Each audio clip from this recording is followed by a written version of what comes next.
Selamat sore Bapak Ibu Saudara-saudari yang dikasihi oleh Tuhan Yesus Kristus dimanapun berada. Pada sore hari ini kita akan melanjutkan pembahasan SKA kita mengenai menjadi satu kawanan terkait dengan masalah otoritas, yaitu otoritas ilahi yang Allah berikan di dalam gereja Tuhan. Mari kita berdoa sebelum kita merenungkan firman Tuhan pada sore hari ini. Bapa di dalam kerajaan sorga, kami mengucap syukur di hadapan hadirat Allah kami, oleh karena Engkau adalah Tuhan kami, Bapa kami yang telah menyertai kami di dalam kehidupan kami sampai dengan hari ini. Engkau yang terus menopang kehidupan kami, terutama melalui firman Allah, menyatakan kehadiran dan pimpinan Tuhan di dalam kehidupan kami. Kami sungguh bersyukur karena setiap firman menuntun kami dan mengarahkan kami ke dalam kehendak Allah. Dan kami tahu bahwa pembelajaran demi pembelajaran adalah bagian yang Allah berikan kepada kami untuk membawa hidup kami semakin kudus di hadapan Tuhan.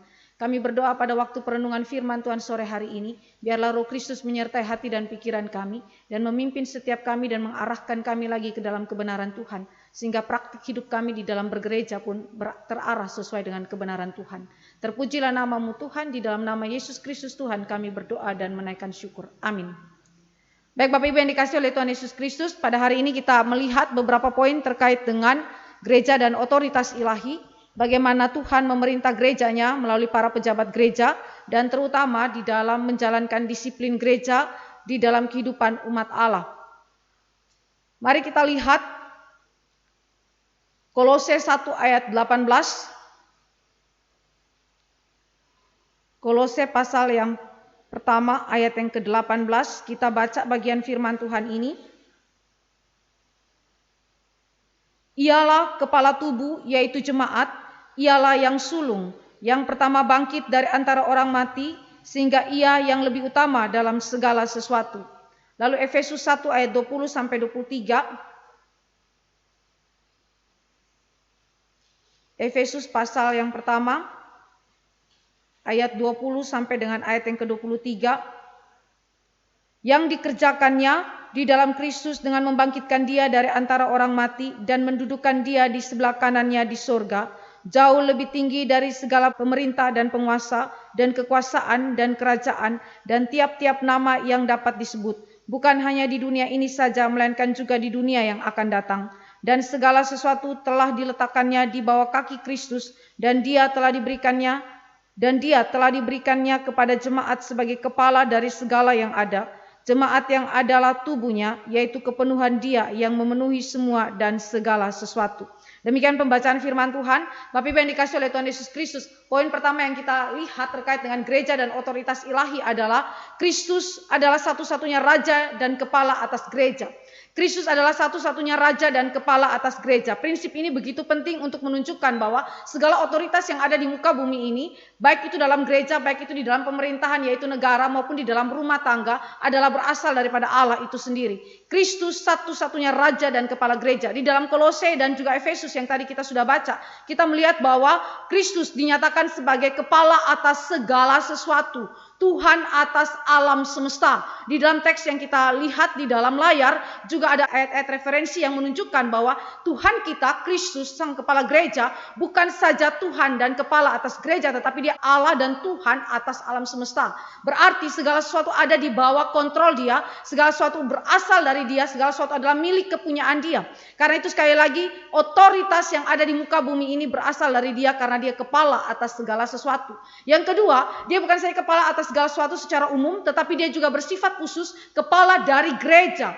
Kristus adalah pemegang otoritas dan memerintah atas gereja. Pemegang otoritas dan memerintah atas gereja. Baik gereja yang tidak nampak, yaitu tubuh Kristus, gereja yang bersifat spiritual, yaitu organis, yang merupakan orang-orangnya yang telah percaya kepada Yesus Kristus, dan gereja yang nampak yaitu gereja secara organisasi.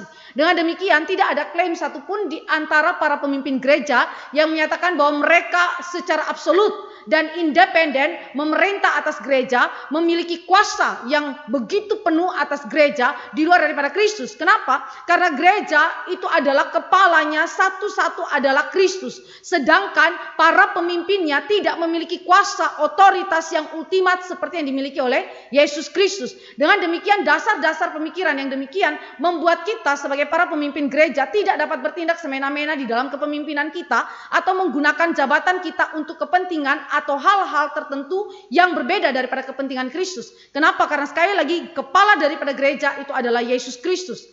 Kristus pemegang otoritas dan memerintah atas gereja Tuhan. Saudara yang dikasih oleh Tuhan Yesus Kristus, gereja yang tidak nampak yaitu tubuh Kristus yang secara spiritual orang-orang percaya. Dengan demikian saudara, kita sebagai para pemimpin gereja, saudara tidak memimpin seperti Kristus punya cara memimpin. Karena saudara di dalam penglihatan saudara secara kasat mata, saudara dapat menilai salah siapakah gereja yang asli atau gereja yang organis itu, atau siapakah gereja yang bukan organis itu, atau yang milik Kristus dan yang bukan milik Kristus. Secara kasat mata, para pemimpin gereja akan salah menilainya. Karena itu kita sulit untuk memimpin seperti Yesus Kristus. Karena yang mengenal gereja yang sejati, umat Allah yang sejati, pribadi yang secara spiritual ditebus oleh Yesus Kristus, itu hanya Yesus Kristus. Sedangkan kita dapat menilai salah, para pemimpin gereja dapat menilai salah. Sehingga di dalam kepemimpinan gereja, sekali lagi, gereja diberikan para pejabatnya untuk memimpin secara organisasi. Tetapi di dalam urusan gereja secara tidak nampak, memang kita dapat salah menilai orang-orang yang percaya dan orang-orang yang tidak percaya. Maka saudara yang dikasih oleh Tuhan Yesus Kristus, ini semua menunjukkan kepada engkau dan saya bahwa kepala gereja satu-satunya yang memimpin secara otoritatif atas kehidupan umat Allah dan absolut, saudara, itu adalah Yesus Kristus saja. Yang ketiga, dari manakah Kristus mendapatkan kedudukan sebagai kepala atas segala sesuatu, atas segala alam semesta? Semua yang ada di muka bumi ini adalah tercakup di dalam Dia. Yesus memenuhi segala sesuatu. Dari mana Yesus mendapatkan otoritas tersebut? Yesus mendapatkan otoritas itu, saudara, dari hasil penderitaannya. Mari kita lihat di dalam Matius 28 ayat 18 dan beberapa ayat yang saya tuliskan di dalam layar menunjukkan bahwa Yesus dari karya penebusannya Dia dijadikan atau dinobatkan sebagai raja dan kepala atas segala sesuatu dan terutama atas gerejanya. Kita lihat di dalam Matius pasal 28 ayat yang ke-18. Matius 28 ayat yang ke-18. Yesus mendekati mereka dan berkata, "Kepadaku telah diberikan segala kuasa di sorga dan di bumi." Perkataan ini diberikan oleh Yesus kepada para muridnya setelah Dia bangkit dari antara orang mati. Bagi Kristus telah diberikan segala kuasa di sorga dan di bumi. Ini adalah hasil daripada karya penebusan Kristus. Lalu di dalam Kolose 2 ayat 13 sampai ayat yang ke-14. Kolose pasal yang kedua ayat yang ke-13 sampai dengan ayat yang ke-14. Kamu juga meskipun dahulu mati oleh pelanggaranmu dan oleh karena tidak disunat secara lahiriah, telah dihidupkan Allah bersama-sama dengan Dia sesudah Ia mengampuni segala pelanggaran kita dengan menghapuskan surat hutang yang oleh ketentuan-ketentuan hukum mendakwa dan mengancam kita, dan itu ditiadakannya dengan memakukannya pada kayu salib. Ia telah melucuti pemerintah-pemerintah dan penguasa-penguasa dan menjadikan mereka tontonan umum dalam kemenangannya atas mereka. Ini adalah kalimat daripada Rasul Paulus untuk menunjukkan kemenangan Kristus di atas kayu salib, dan kemenangan inilah yang mengesahkan kedudukan atau otoritas Kristus atas segala sesuatu dan terutama atas gerejanya. Lalu di dalam Filipi 2 ayat 8 sampai 11, kita lihat di dalam surat Filipi pasal yang kedua ayat 8 sampai ayat yang ke-11. Dan dalam keadaan sebagai manusia, Ia telah merendahkan dirinya dan taat sampai mati, bahkan sampai mati di kayu salib. Itulah sebabnya Allah sangat meninggikan Dia dan mengaruniakan kepadanya nama di atas segala nama, supaya dalam nama Yesus bertekuk lutut segala yang ada di langit dan yang ada di atas bumi dan yang ada di bawah bumi, dan segala lidah mengaku Yesus Kristus adalah Tuhan bagi kemuliaan Allah Bapa. Saudara yang dikasih oleh Tuhan Yesus Kristus, jelas di situ di dalam perikop-perikop yang saya bacakan, Kristus menduduki kedudukan yang begitu luar biasa penting sebagai bagian daripada hasil penderitaannya. Yesus sebagai kepala atas alam semesta, Dia juga adalah kepala atas gerejanya. Otoritas segala sesuatu berasal daripada Kristus. Dengan demikian, sekali lagi, kesimpulan kita, Kristus adalah sumber daripada segala otoritas yang ada di bumi, khususnya di dalam gereja yang kelihatan dan gereja yang tidak kelihatan. Implikasinya, saudara, sekali lagi saya mau menekankan implikasinya, tidak ada satu hamba Tuhan pun atau para pemimpin gereja manapun yang mengklaim bahwa dia adalah pemilik daripada gereja itu, bahwa dia adalah pemimpin utama atau sebagai pribadi yang absolut pemegang memegang pemerintahan atas gereja. Tidak ada. Dan dia juga tidak disebutkan sebagai infallible. Sama seperti yang diklaim oleh Paus yang mengatakan bahwa dia adalah pemilik absolut daripada gereja. Dia punya keputusan-keputusan adalah infallible. Tidak mungkin bersalah. Saudara, ini adalah sesuatu yang tidak benar. Kenapa? Karena segala otoritas berasal daripada Kristus. Satu-satu pribadi yang benar adanya dan tidak bercacat hanyalah Kristus. Dan karena karya penebusannya, maka engkau dan saya mendapatkan segala berkat-berkat rohani di sorga bagi gereja Tuhan dan bagi kemuliaan Allah. Karena itu sekali lagi, setiap pemimpin gereja harus tunduk, harus takluk di bawah otoritas yang ultimat, yaitu Yesus Kristus. Saudara yang dikasih oleh Tuhan Yesus Kristus, ini adalah prinsip pertama di dalam pemerintahan gereja. Jadi saudara dan saya melihat bahwa Kristus sebagai satu-satunya raja dan kepala atas gereja adalah dasar bagi kepemimpinan di dalam gereja. Yang kedua, saudara dan saya belajar mengenai pemerintahan gereja dan otoritas ilahi juga terutama kepada pribadi Kristus. Bahwa dia adalah sang kepala gereja yang menetapkan sebuah pemerintahan bagi gereja. Dia adalah pribadi yang menetapkan sebuah pemerintahan bagi gereja. Jadi pemerintahan gereja secara organisasi itu bukan dibuat oleh organisasi gereja atau sinode atau pribadi-pribadi yang mendirikan atau merintis gereja. Tidak, saudara. Karena pemerintahan gereja itu berasal daripada Kristus dan Kristus yang mendirikannya, maka segala sesuatu harus terikat kepada dia dan sekali lagi takluk di bawah dia. Saudara yang dikasih oleh Tuhan Yesus Kristus, ketika Kristus menetapkan sebuah pemerintahan bagi gereja di dalam Kisah Rasul 14 ayat 23 dan Filipi 1 ayat 1, Kristus memberikan dan memperlengkapi para pejabat gereja yang ditunjuk untuk melaksanakan hal-hal khusus dengan otoritas ilahi, sehingga para pejabat gereja itu dapat berbicara dan bertindak dalam namanya. Sekali lagi saya ulangi bagaimana Kristus menetapkan sebuah pemerintahan di dalam gerejanya. Kristus memberikan para pejabat gereja. Kristus juga memperlengkapi para pejabat gereja yang ditunjuk untuk melaksanakan hal-hal khusus dengan otoritas ilahi sehingga mereka dapat berbicara dan bertindak dalam namanya. Saudara, mari kita baca di dalam Matius 10 ayat 1 dan beberapa ayat firman yang menunjukkan bahwa Kristus adalah pribadi yang menetapkan dan memperlengkapi para pejabat gereja untuk tugas-tugas gerejawi. Matius 10 ayat 1.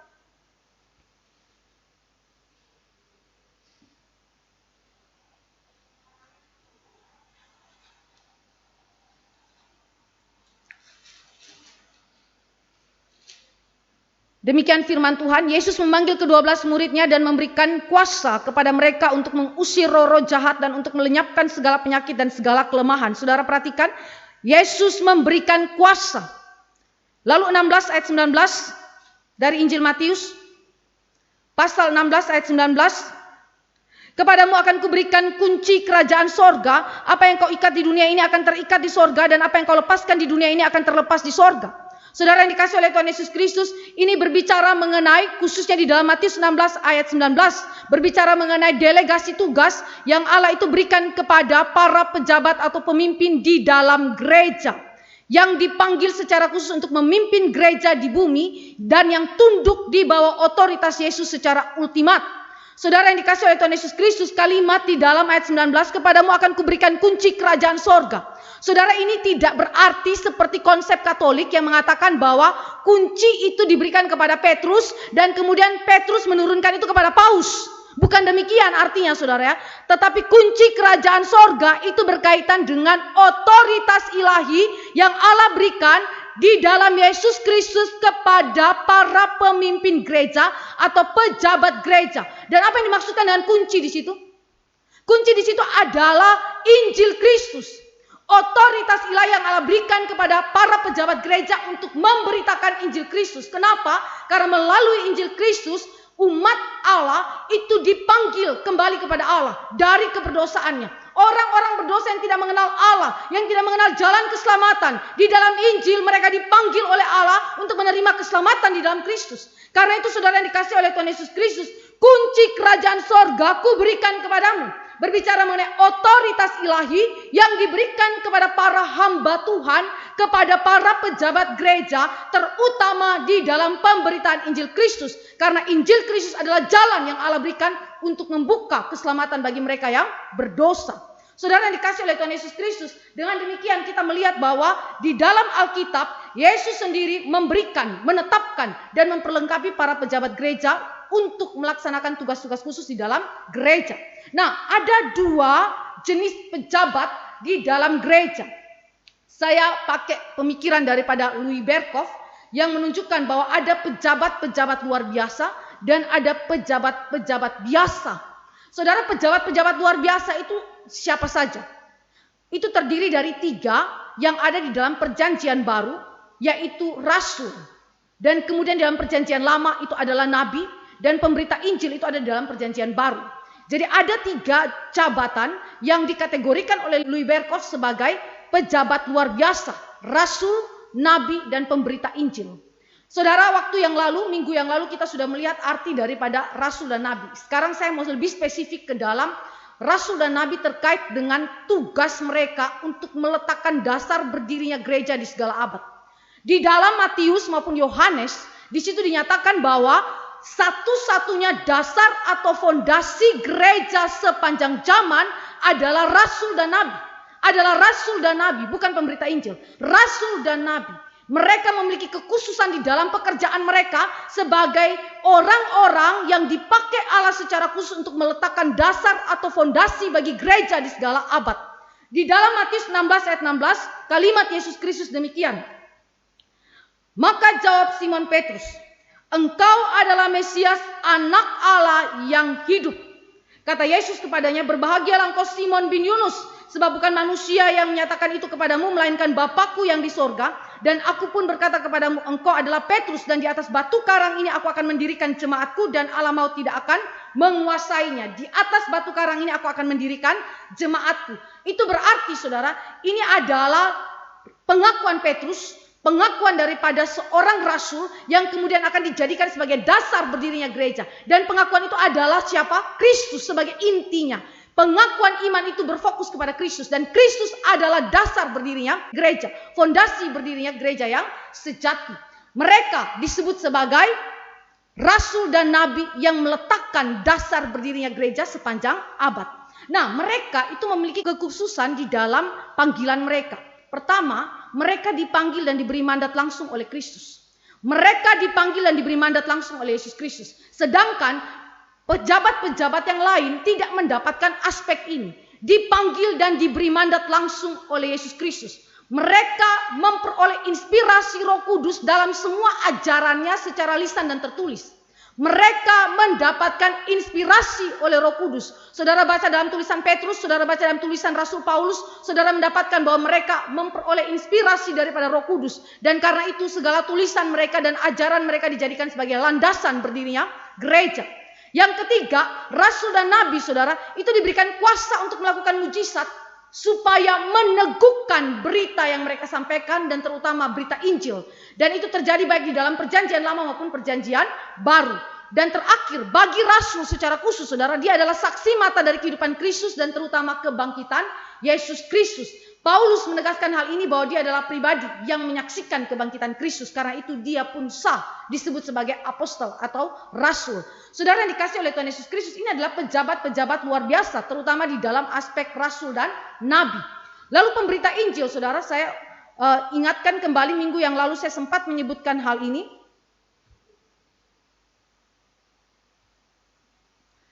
Pemberita Injil di dalam Kisah Rasul 21 ayat 8 dan Efesus 4 ayat 11, juga 2 Timotius 4 ayat 5 berbicara mengenai pemberita Injil. Pemberita Injil ini, saudara, memiliki spesifikasi pekerjaan, yaitu menyertai dan membantu para rasul di dalam pelayanannya. Dan juga ada beragam tugas yang para rasul itu tugaskan kepada mereka secara khusus. Misalnya, mereka berkhotbah, mereka juga membaptis, mereka juga mengangkat para pejabat gereja. Misalnya saudara baca dalam Titus, Timotius, mereka adalah orang-orang yang ditugaskan oleh Rasul Paulus untuk mengangkat para pejabat gereja. Dan kemudian mereka juga membaptis, bahkan mereka melaksanakan disiplin gereja. Di dalam Titus 3 ayat yang ke-10. Dengan demikian, saudara, ada beragam tugas yang diberikan kepada pemberita Injil, tetapi mereka tidak mendapatkan spesifikasi yang seperti rasul dan nabi.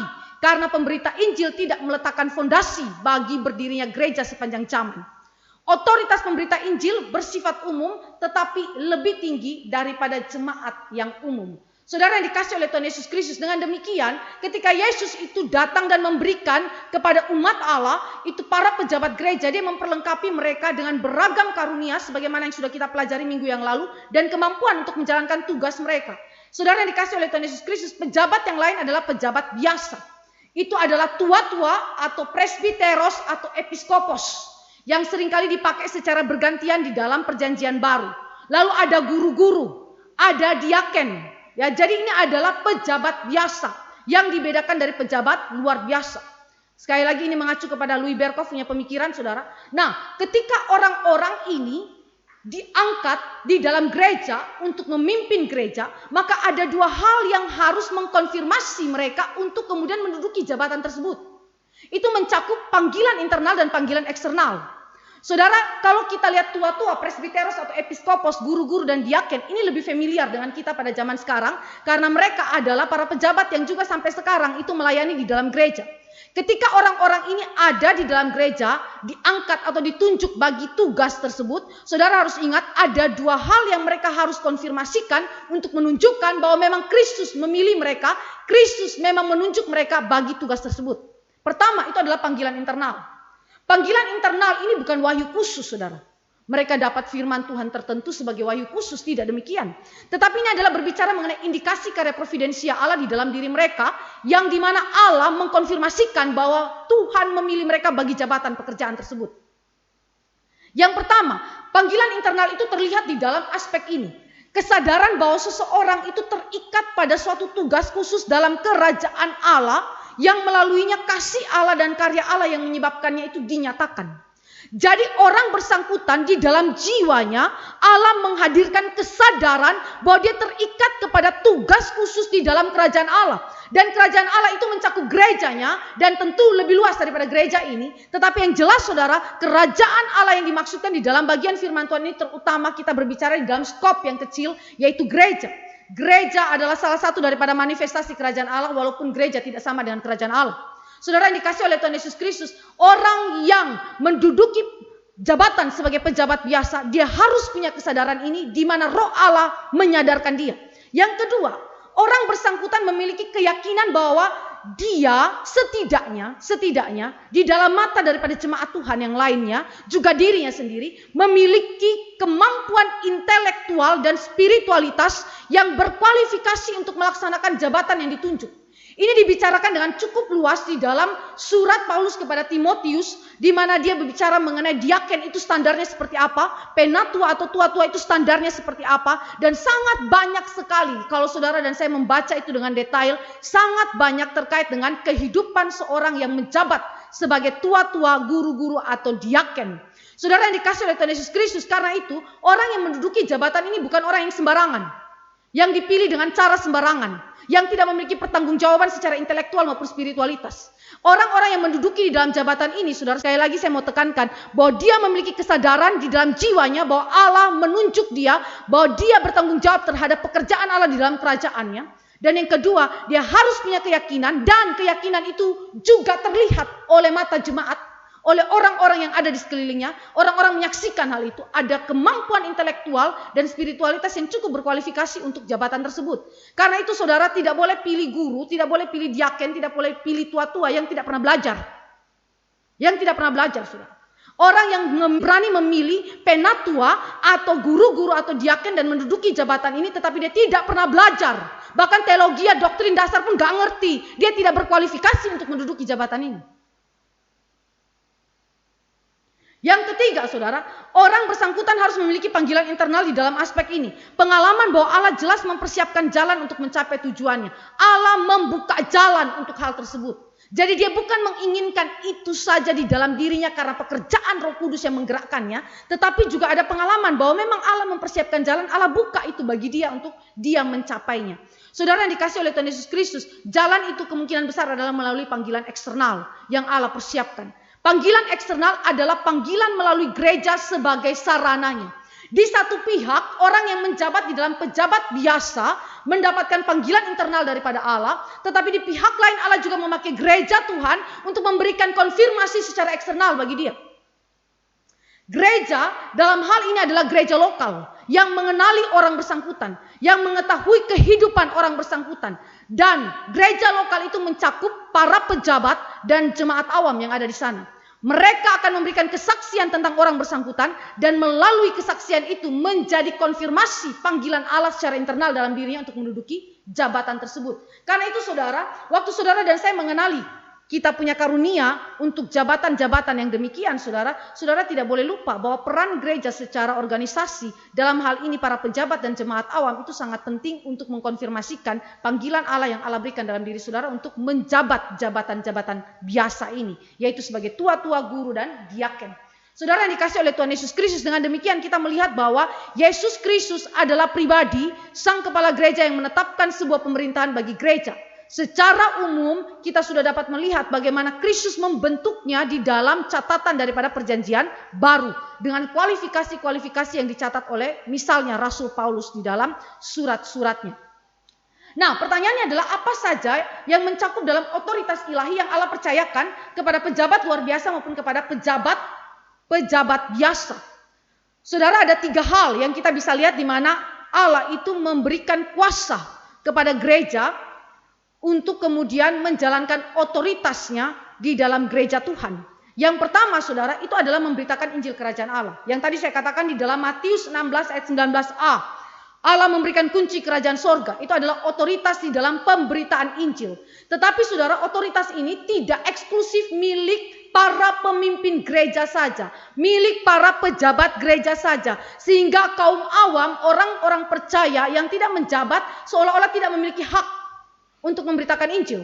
Jawabnya tidak demikian, saudara. Kenapa? Karena nanti di dalam Matius pasal 18 itu di situ disebutkan bahwa ternyata orang percaya pun diberikan, orang percaya yang lain pun diberikan janji Tuhan, otoritas untuk memberitakan Injil Kristus. Contoh di dalam Matius 28 ayat 18 sampai 20. Yesus memberikan firman itu bukan saja kepada para pejabat gereja atau para rasul saja, tetapi juga kepada jemaat umum untuk memberitakan Injil Kristus.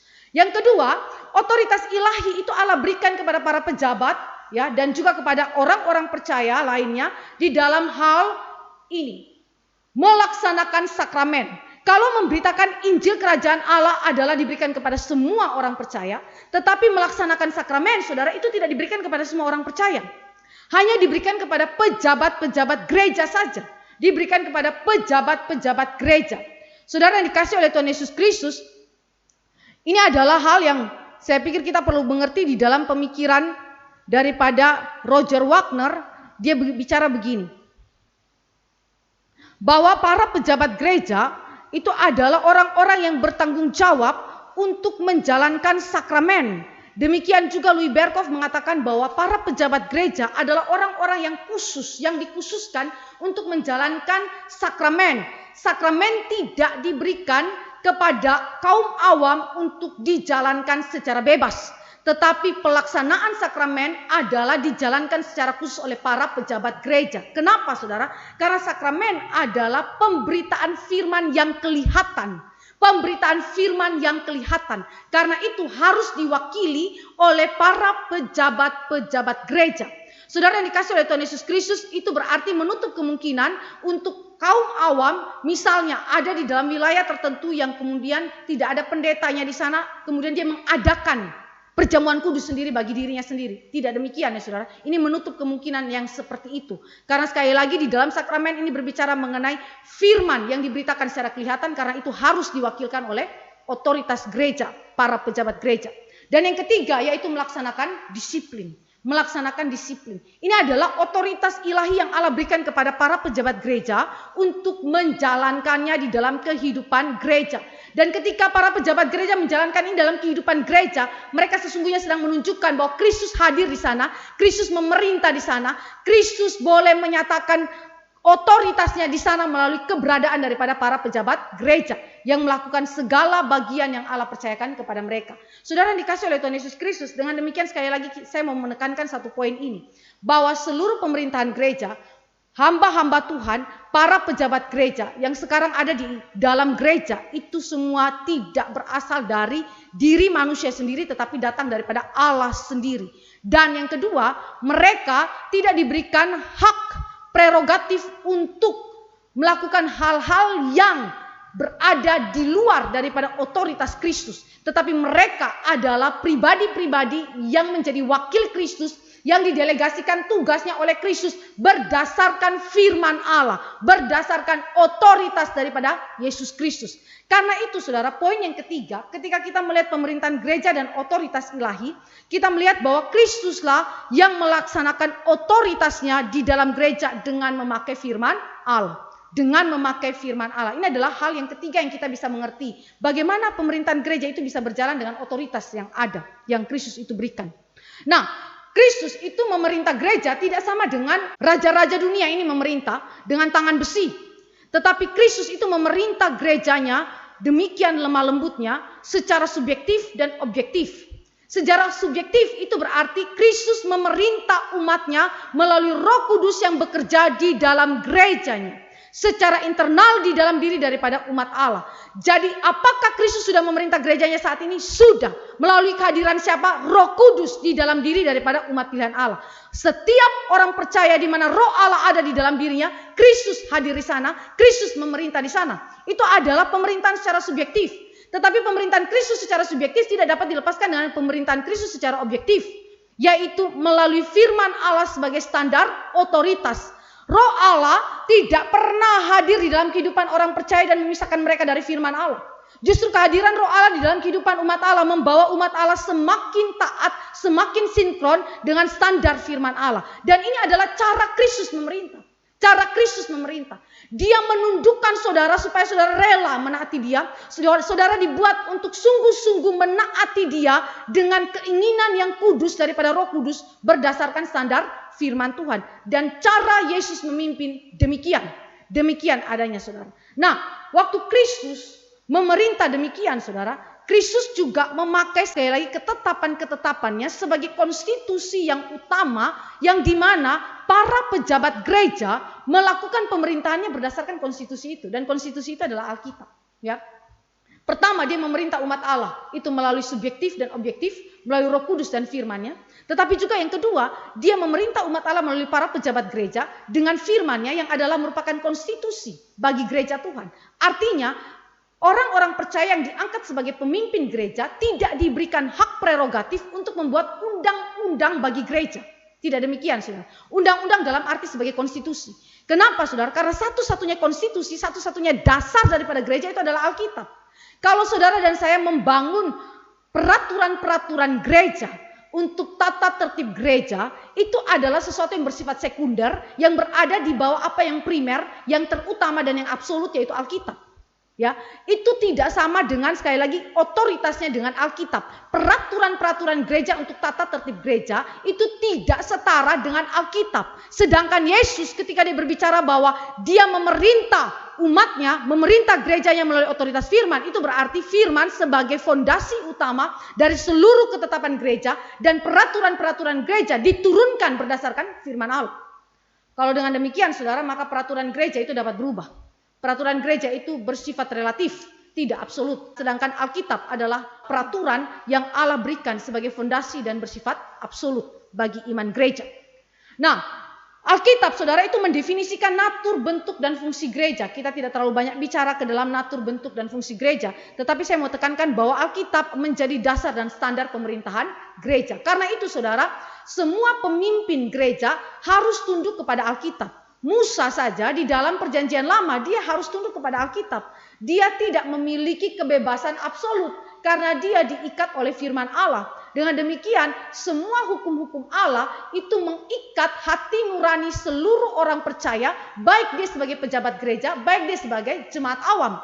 Dengan demikian ketika ada para pejabat gereja yang melakukan kesalahan, ketika ada para pejabat gereja yang menjadi pelanggar hukum Allah, maka jemaat Tuhan dapat memberikan sanksi berdasarkan firman Allah kepada para pejabat gereja itu yang melawan firman Tuhan. Saudara yang dikasih oleh Tuhan Yesus Kristus, demikian juga ketika jemaat awam mengalami apa yang disebut dengan kesalahan atau perbuatan pelanggaran terhadap hukum Allah, maka para pejabat gereja dapat memberikan disiplin kepada jemaat awam berdasarkan firman Allah. Dengan demikian di sini yang memimpin gereja Tuhan adalah Kristus itu sendiri melalui otoritas firman-Nya.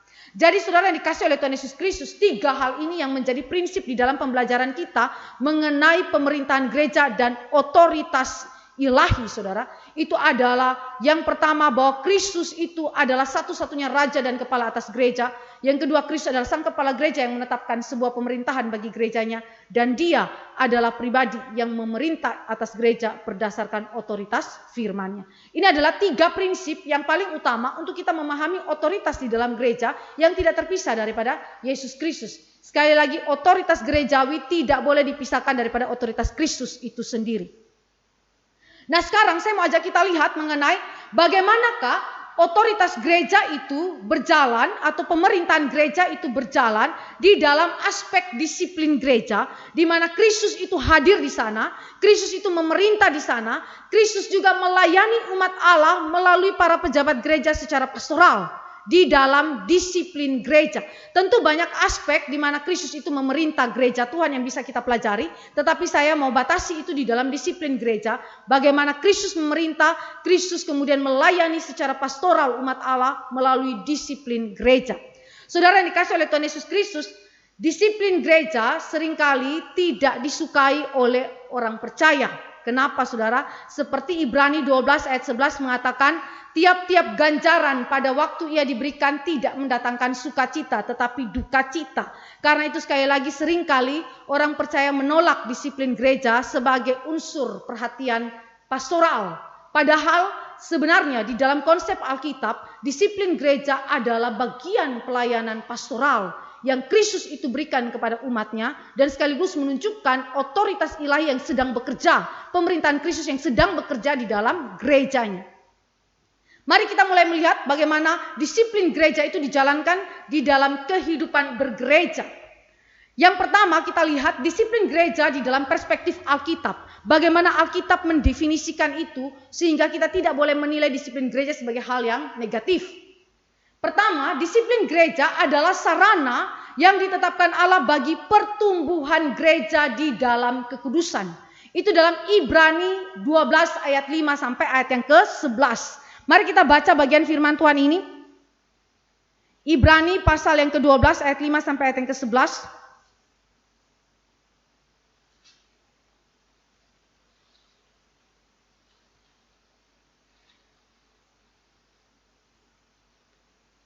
Dan sudah lupakah kamu akan nasihat yang berbicara kepada kamu seperti kepada anak-anak? Hai anakku, janganlah anggap enteng didikan Tuhan dan janganlah putus asa apabila engkau diperingatkannya. Karena Tuhan menghajar orang yang dikasihinya dan ia menyesa orang yang diakuinya sebagai anak. Jika kamu harus menanggung ganjaran, Allah memperlakukan kamu seperti anak. Di manakah terdapat anak yang tidak dihajar oleh ayahnya? Tetapi jikalau kamu bebas dari ganjaran yang harus diderita setiap orang, maka kamu bukanlah anak tetapi anak-anak gampang. Selanjutnya dari ayah kita yang sebenarnya kita beroleh ganjaran dan mereka kita hormati. Kalau demikian bukankah kita harus lebih taat kepada Bapa segala roh supaya kita boleh hidup? Sebab mereka mendidik kita dalam waktu yang pendek sesuai dengan apa yang mereka anggap baik. Tetapi Dia menghajar kita untuk kebaikan kita supaya kita beroleh bagian dalam kekudusannya. Memang tiap-tiap ganjaran pada waktu ia diberikan tidak mendatangkan sukacita tetapi duka cita. Tetapi kemudian ia menghasilkan buah kebenaran yang memberikan damai kepada mereka yang dilatih olehnya. Saudara, kalimat firman Tuhan ini menunjukkan kepada kita bahwa disiplin gereja di hadapan Allah adalah alat atau sarana yang Tuhan tetapkan bagi pertumbuhan gereja di dalam kekudusan. Allah membersihkan kekotoran, Allah membersihkan dosa, Allah membersihkan segala apa yang tidak baik di dalam kehidupan umatnya melalui disiplin, melalui ganjaran yang dikatakan di dalam Ibrani tadi. Jadi di dalam pandangan Allah, disiplin itu bukan sesuatu yang negatif, itu adalah sesuatu yang bermanfaat, itu adalah baik bagi umat Allah. Yang kedua, disiplin gereja menunjukkan status dan hak istimewa gereja sebagai anak-anak Allah. Sebagai anak-anak Allah, status dan hak istimewa. Saya mau bacakan 2 Samuel 7 ayat 14, kalimat daripada Allah kepada Daud, bahwa dia adalah bapa bagi anak-anaknya. 2 Samuel pasal 7 ayat yang ke-14.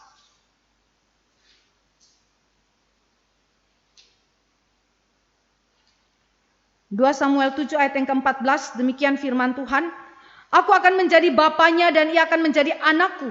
Apabila ia melakukan kesalahan, maka aku akan menghukum dia dengan rotan yang dipakai orang dengan pukulan yang diberikan anak-anak manusia. Saudara perhatikan di situ, aku akan menjadi bapaknya dan ia akan menjadi anakku. Saudara, ini adalah relasi antara bapa dan anak, relasi yang sangat-sangat dekat. Allah tidak memperlakukan kita sebagai musuh, tetapi ketika dia mendisiplin kita, dia memperlakukan kita sebagai anak-anaknya. Bahkan di Ibrani mengatakan bahwa jika engkau harus mengalami apa yang disebut sebagai ganjaran, karena engkau adalah anak-anak Allah, berbahagialah karena itu. Kita bersyukur. Ayub 5 ayat 17 juga mengatakan hal yang sama. Berbahagialah kita karena disiplin yang datang daripada Tuhan. Karena Allah sedang menganggap kita, memperlakukan kita sebagai anak-anaknya. Jika ayah yang di bumi ini, ayah yang sementara ini menghajar anaknya ketika anaknya bersalah, dan karena itu anaknya menghormati ayah yang ada di bumi ini yang bersifat sementara itu, apalagi Bapa yang di surga.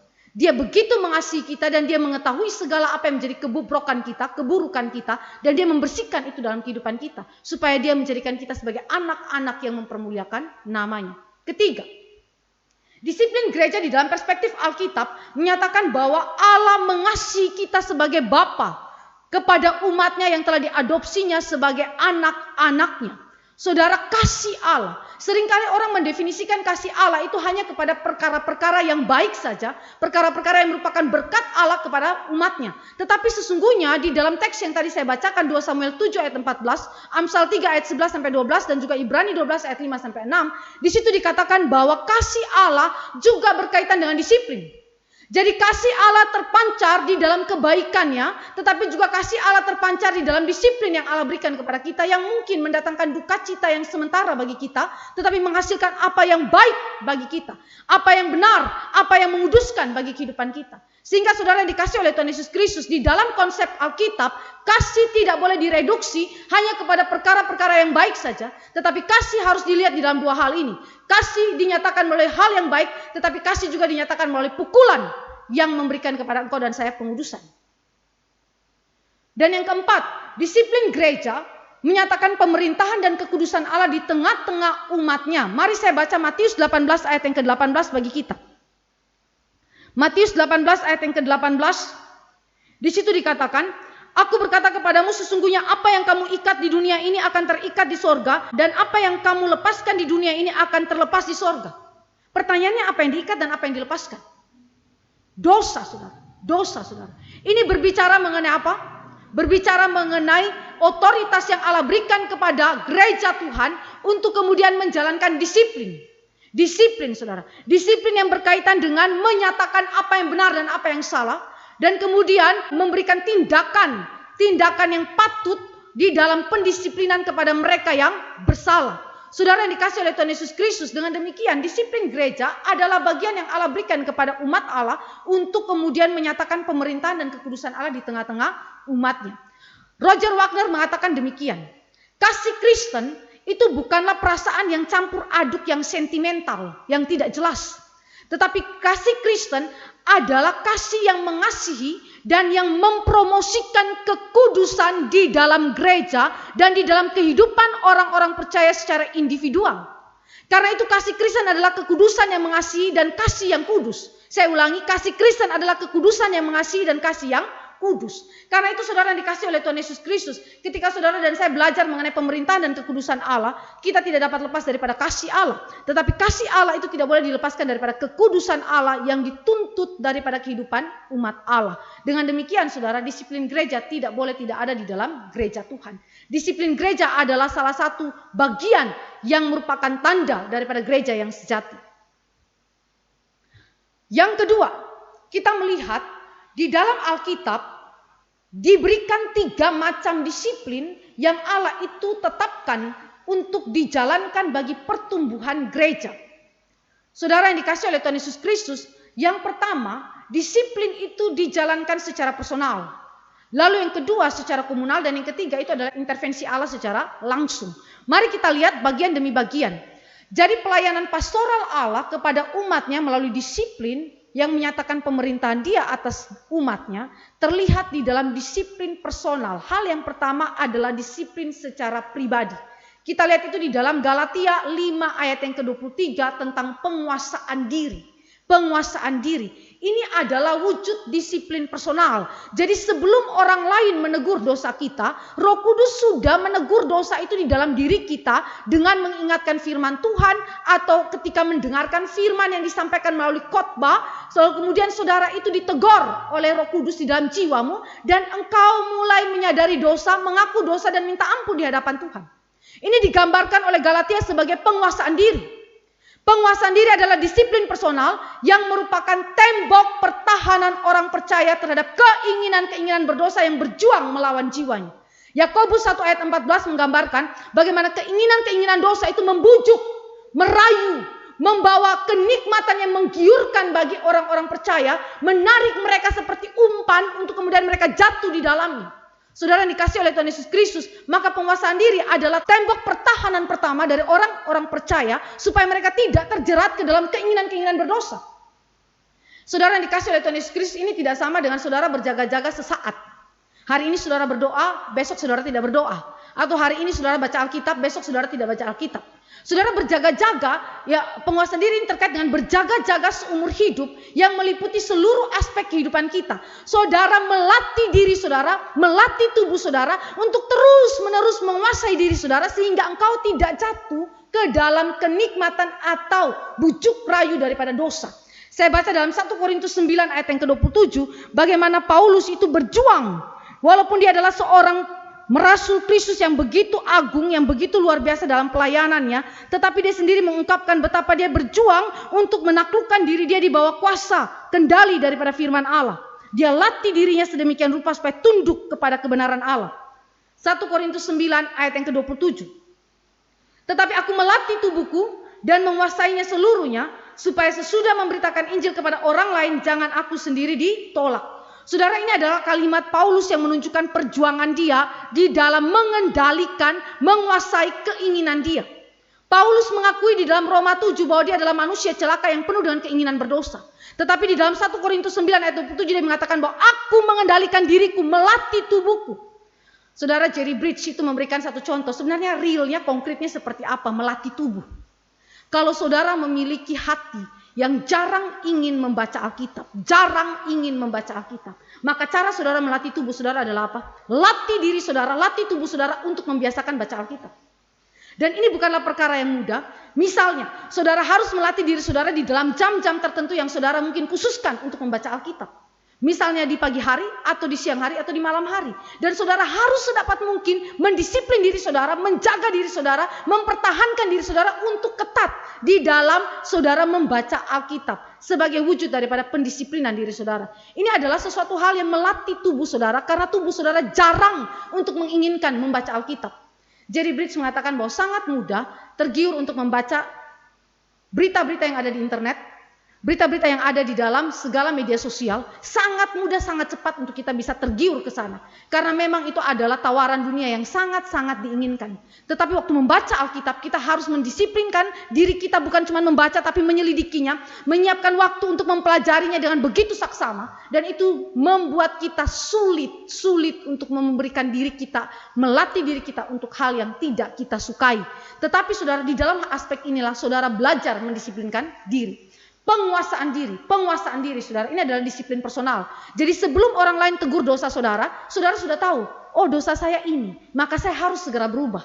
Roh Kudus tolong saya, Tuhan pimpin saya untuk saya berubah. Itu adalah disiplin diri.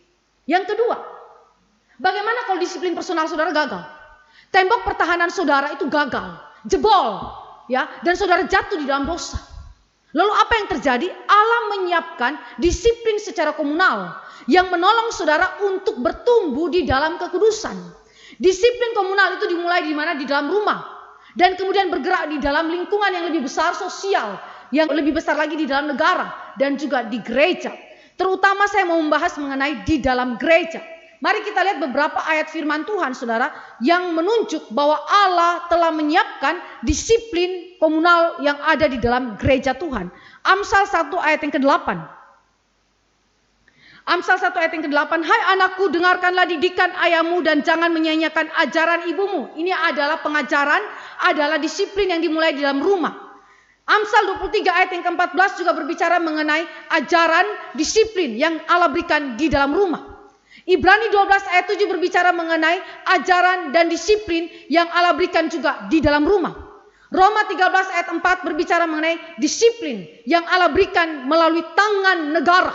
Bahwa negara adalah alat di tangan Tuhan, hamba Tuhan yang memegang pedang untuk menjalankan murkanya atas mereka yang berbuat jahat. Dan Matius 16 juga Matius 18 dan Yohanes 20 ayat 23 berbicara mengenai disiplin secara komunal di dalam gereja. Ini kita akan bahas selanjutnya dengan lebih detail terperinci. Dan yang ketiga, saudara, macam disiplin yang ketiga adalah intervensi Allah secara langsung. Kenapa perlu ada macam yang ketiga ini daripada disiplin gereja? Karena kelemahan daripada gereja tidak mampu untuk membaca hati. Gereja tidak mampu untuk membaca hati. Gereja tidak tahu dengan persis apa isi hati saudara. Maka kalau saudara melewati disiplin personal, melewati disiplin komunal, saudara tidak mendapatkan dua macam disiplin ini, maka Allah turun tangan langsung untuk mendisiplin saudara. Bagaimana caranya saudara? Mari kita lihat contoh di dalam konteks individu maupun dalam konteks kolektif. Kita lihat di dalam Kisah 5 ayat 1 sampai 11. Kisah 5 ayat 1 sampai ayat yang ke-11. Itu mengenai kasus daripada Ananias dan Safira. Kasus dari Ananias dan Safira, di mana Ananias dan Safira itu sudah bersepakat menjual sebidang tanah yang kemudian nanti mereka akan berikan persembahannya ke dalam rumah Tuhan dari hasil penjualan itu. Tetapi mereka sengaja menahannya sebagian dan kemudian mereka meletakkan sebagian yang lainnya di bawah kaki para rasul. Tetapi saudara, Ananias itu telah membohongi para rasul dan Petrus berkata, Ananias, mengapa hatimu dikuasai iblis sehingga engkau mendustai Roh Kudus dan menahan sebagian dari hasil penjualan tanah itu?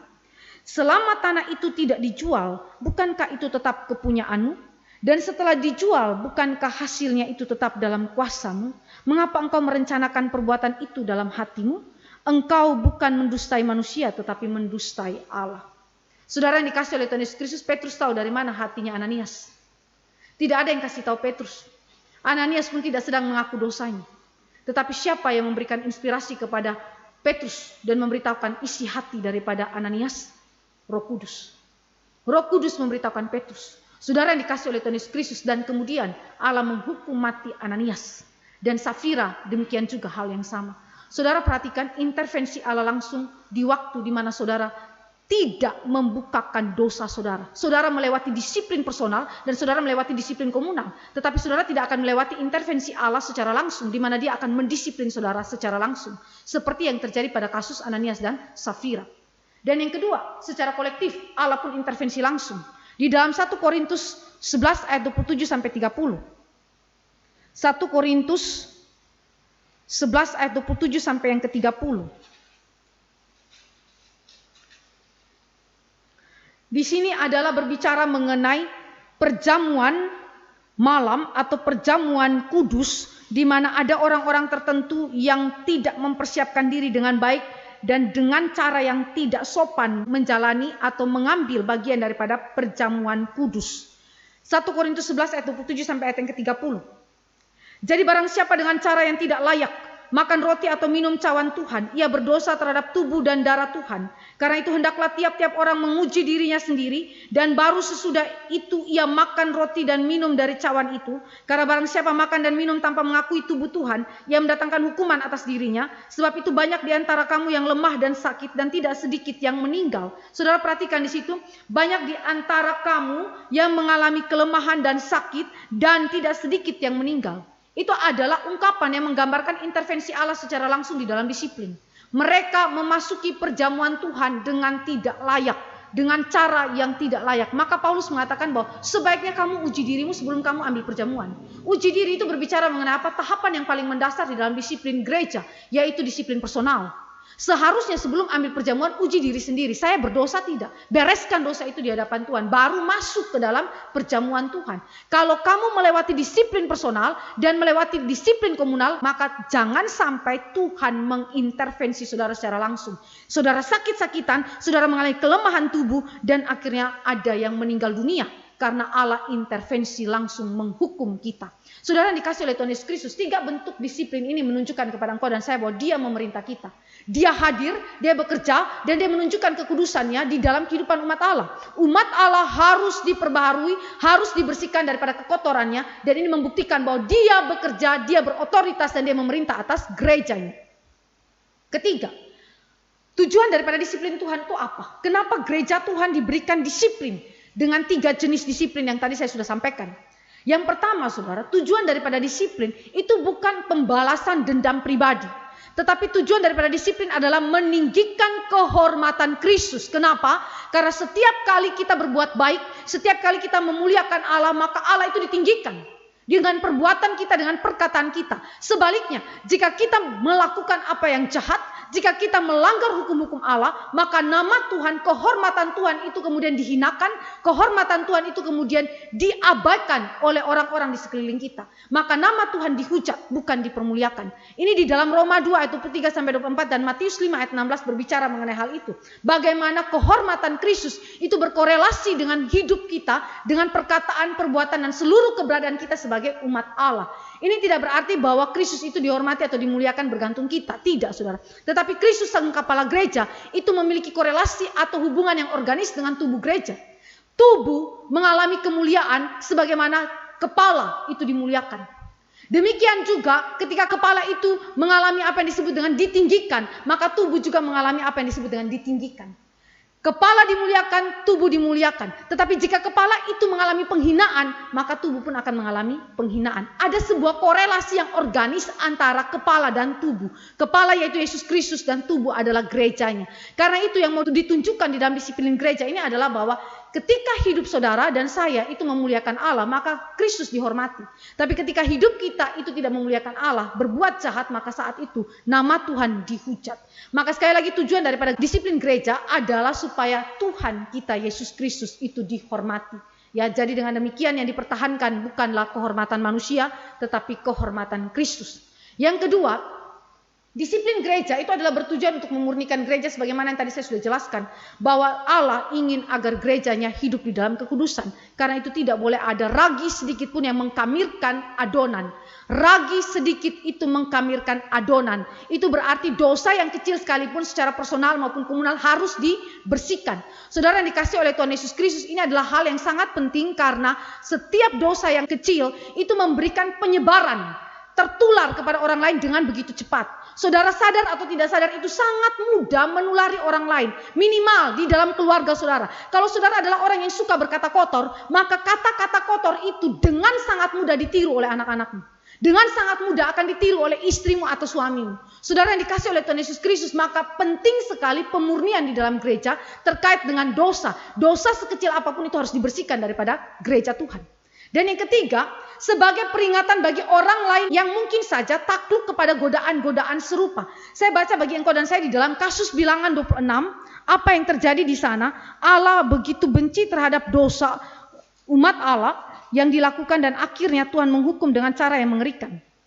Bilangan 26 ayat 9 sampai ayat yang ke-10.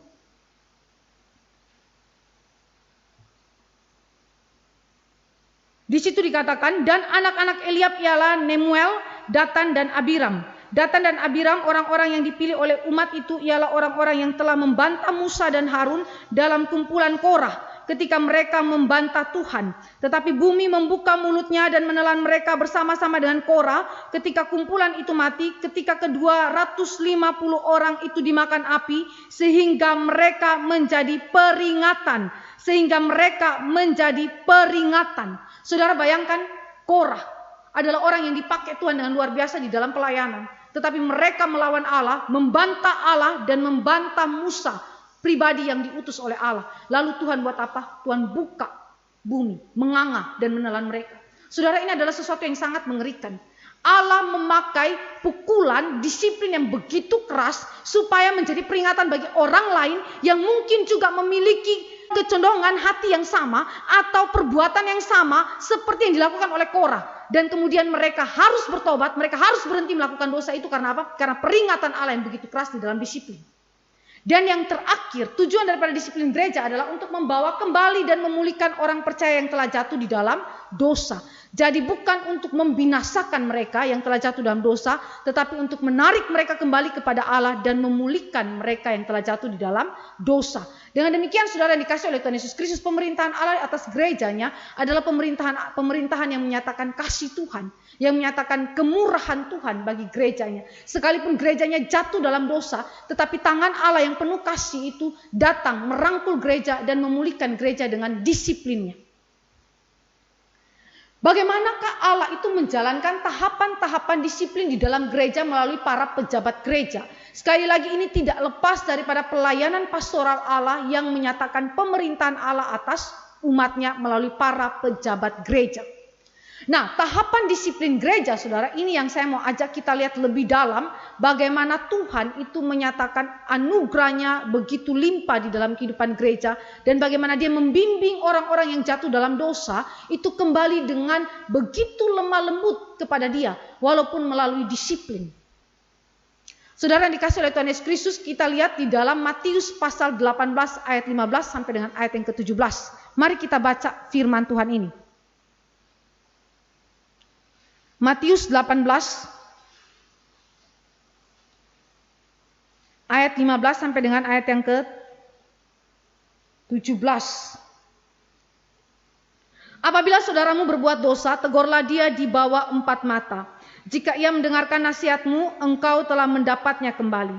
Jika ia tidak mendengarkan engkau, bawalah seorang atau 2 orang lagi, supaya atas keterangan 2 atau 3 orang saksi perkara itu tidak disangsikan. Jika ia tidak mau mendengarkan mereka, sampaikanlah soalnya kepada jemaat. Dan jika ia tidak mau juga mendengarkan jemaat, pandanglah dia sebagai orang yang tidak mengenal Allah atau seorang pemungut cukai.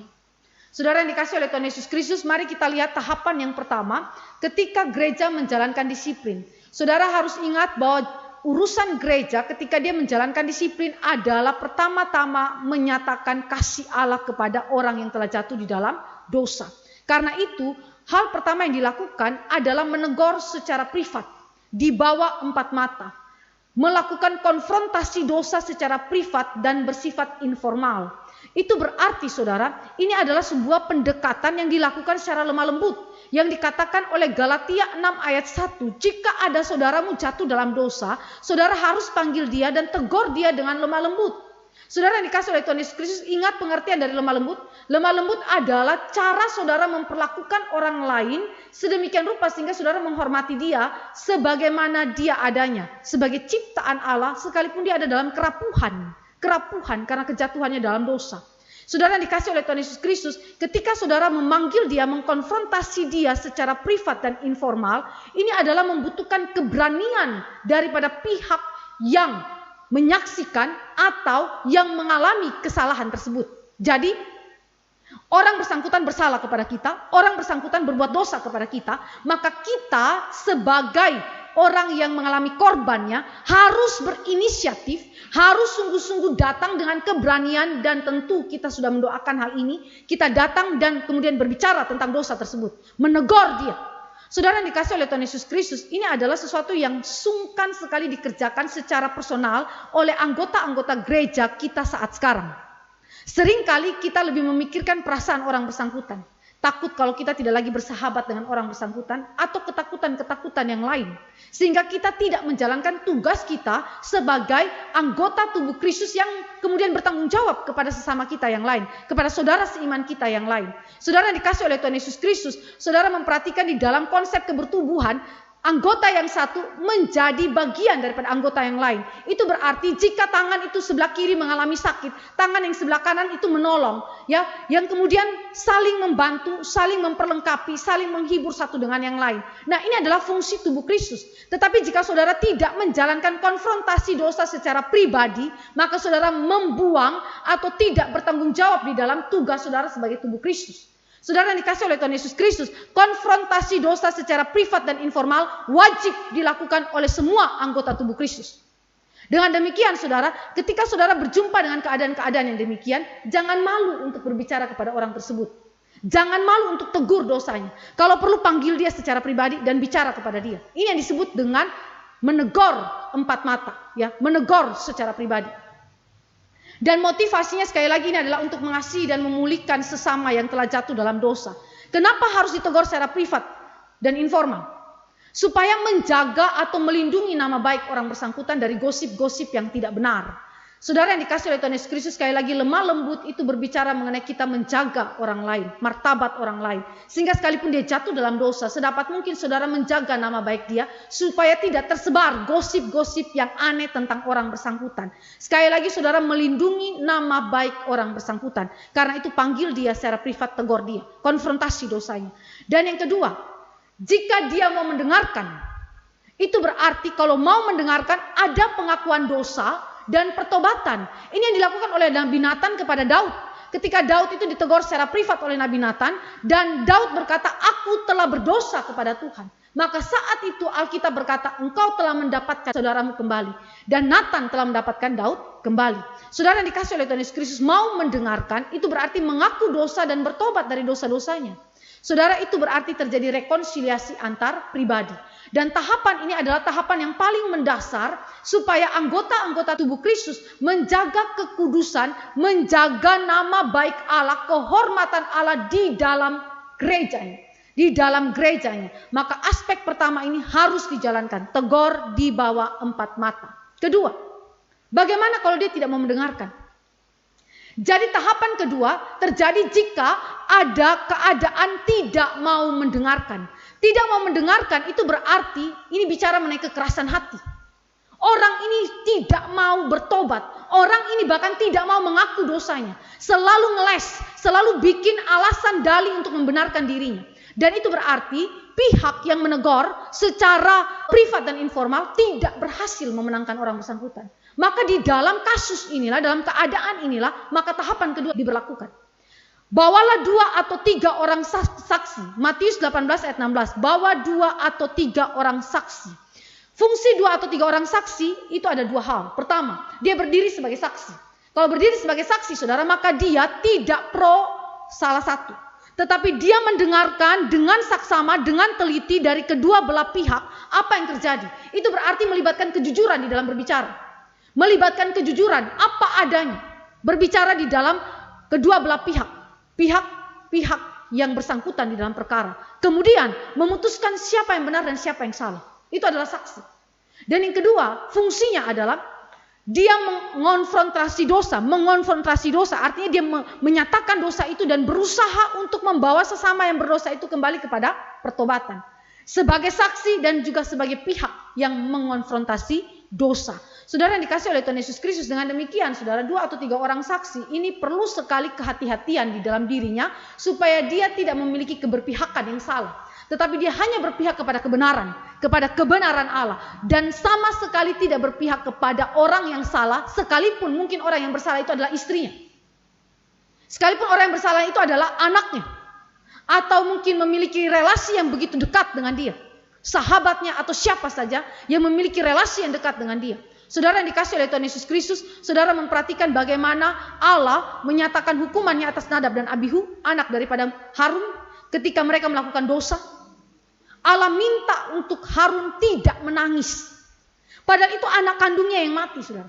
Tetapi sama sekali Harun tidak boleh berkabung. Artinya Harun memposisikan diri dia berpihak kepada siapa? Berpihak kepada Allah atau kepada anak-anaknya yang dibunuh mati sama Tuhan.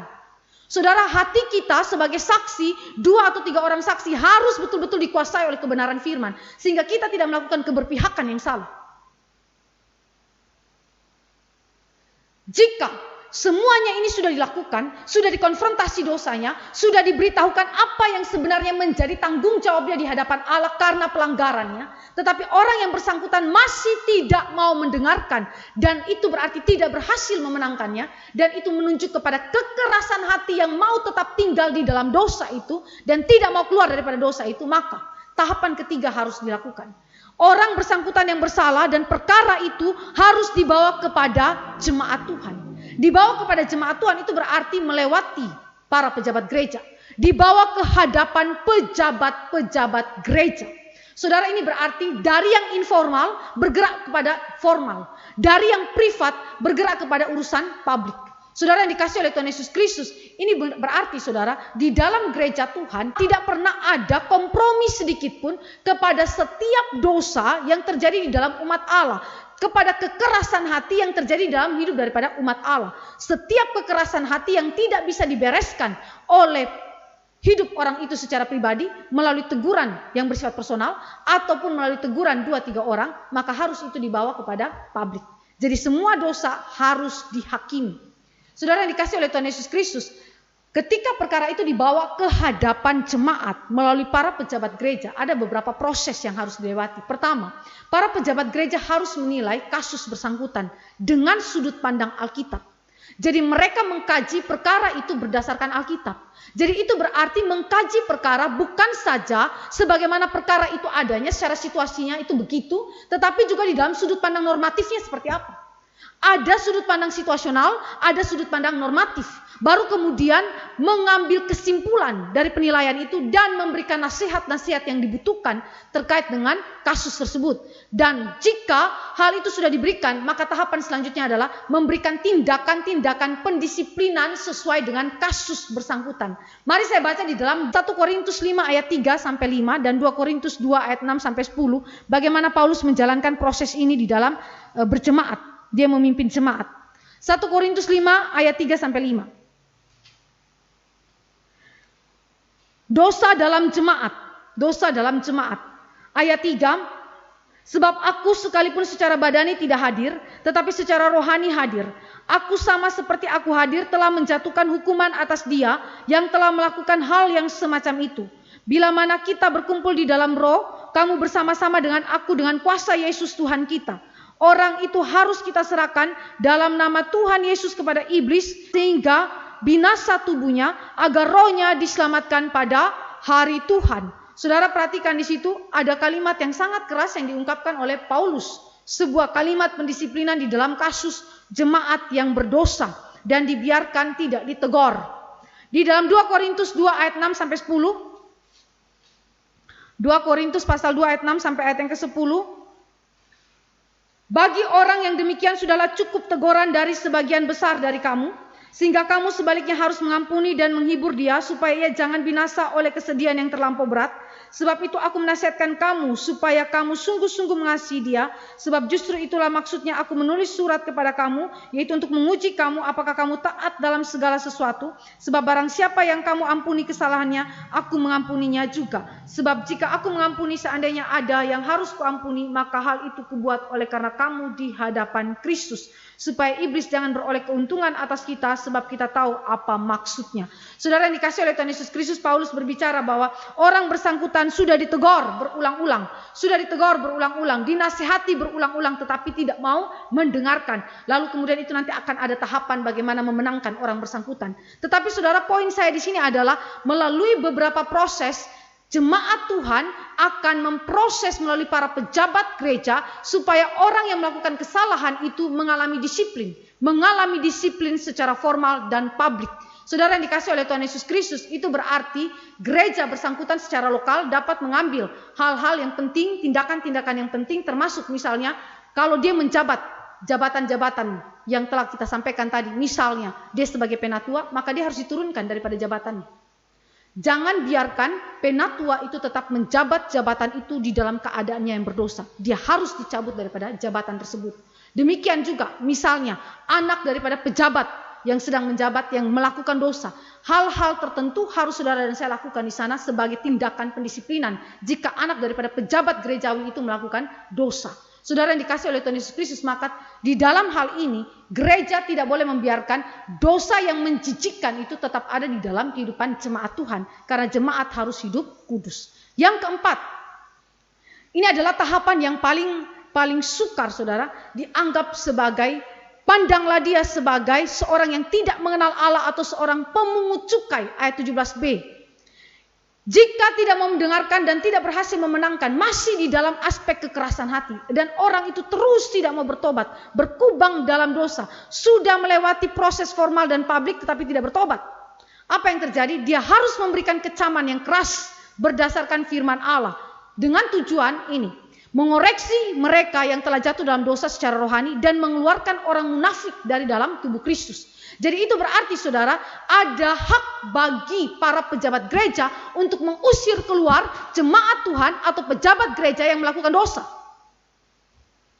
Saudara, ada tindakan yang demikian, disasosiasi. Saya baca dalam 2 Tesalonika, bagaimana perbuatan pengusiran itu diberikan hak khusus oleh Kristus kepada para pejabat gereja untuk diberikan kepada mereka yang tidak mau bertobat dari dosa-dosanya. 2 Tesalonika 3 ayat 6 dan 14.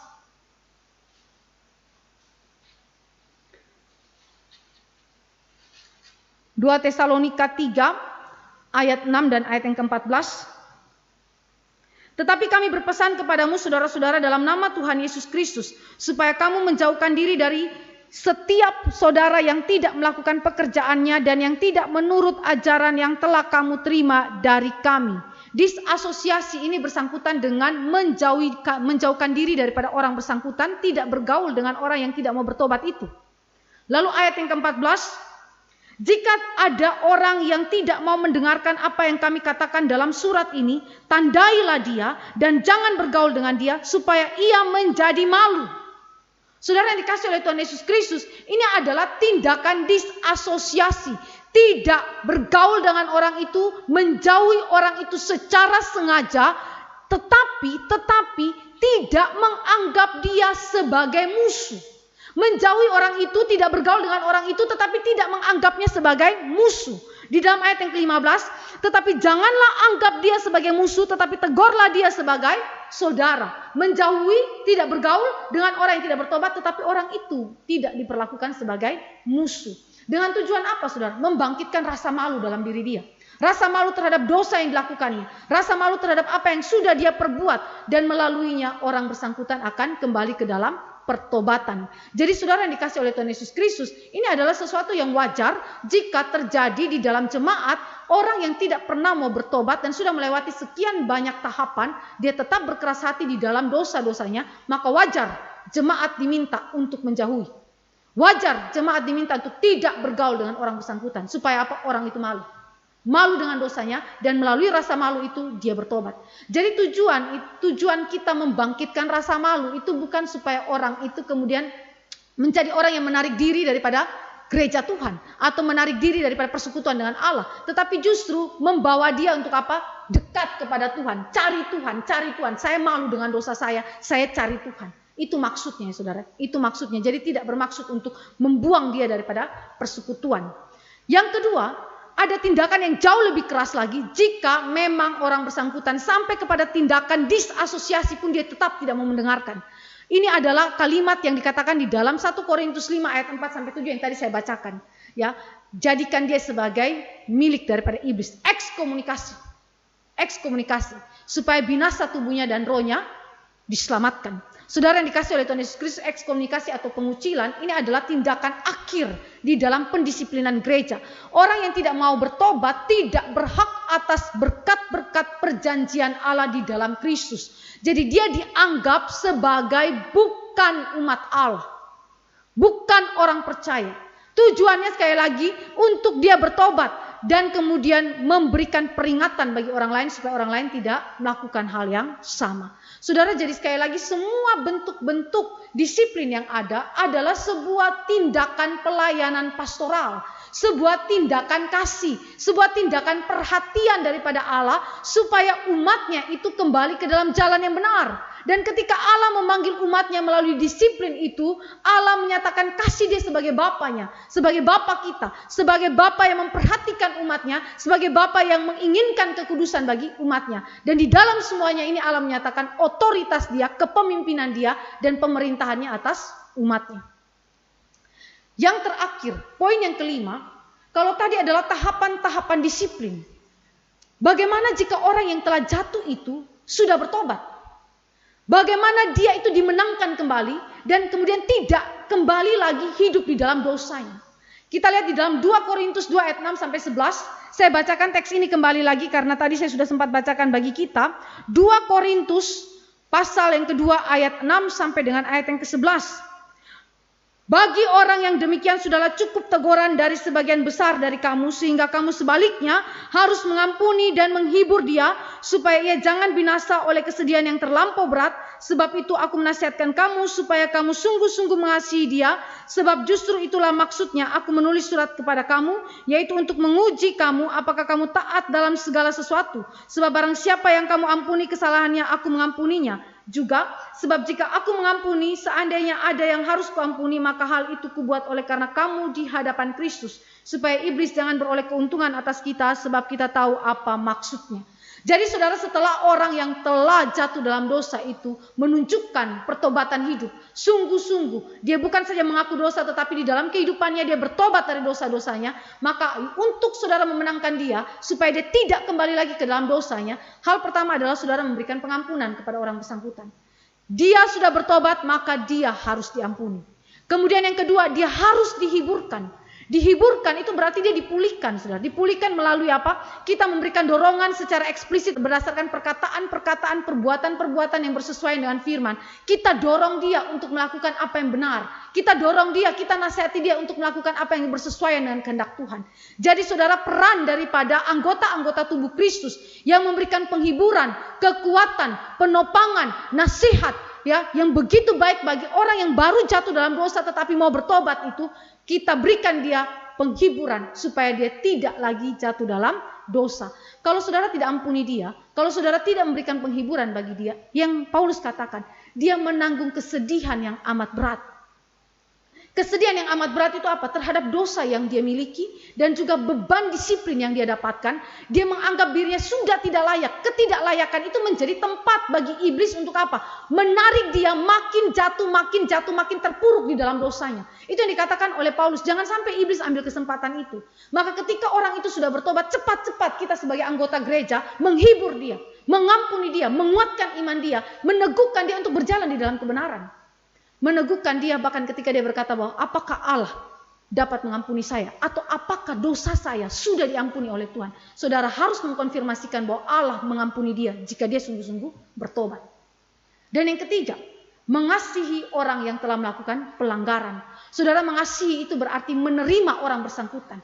Secara positif menerima dia tanpa mengungkit-ungkit kembali dosa yang telah dia lakukan sebelumnya.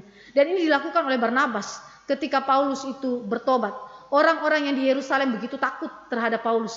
Mereka takut terhadap kejahatan Paulus. Tetapi Barnabas, dia menerima Paulus. Barnabas adalah orang pertama yang menerima Paulus di dalam komunitas umat Allah. Bahkan Ananias yang disuruh Tuhan untuk berdoa bagi Paulus pun dia berargumen bahwa Paulus adalah seorang pembunuh, seorang yang mengejar orang Kristen untuk dipenjarakan.